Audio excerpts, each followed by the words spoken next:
guys ha? Sarap ha? Ha? Sarap guys.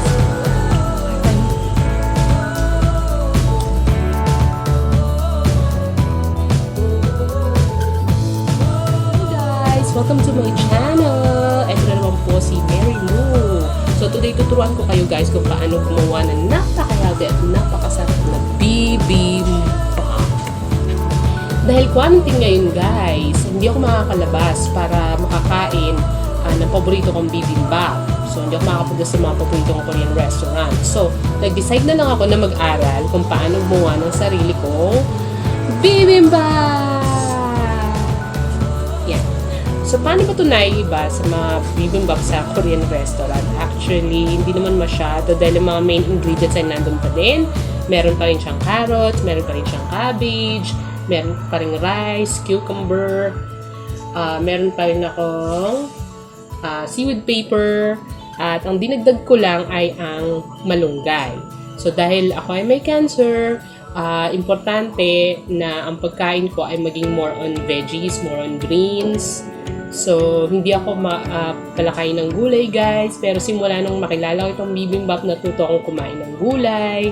At syempre, huwag natin kalimutan ang star ng dish na ito ay ang itlog. Yan. Dahil lagi siyang nasa gitna. Kung makikita nyo sa mga video tutorials at kung makikita nyo sa mga Korean restaurants. So guys, kung interesado kayong malaman kung paano ko ito ginawa, keep on watching!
yan guys, di ba? Napakadaling gawin ng bibimbap.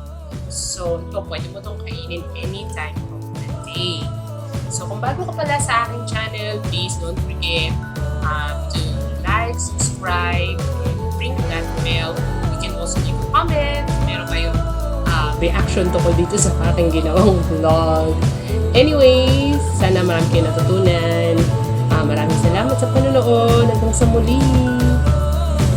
Ayan na guys, sisirain ko na. Halu-haluin lang natin guys. Ganito lang ang pagkain yan. Yan.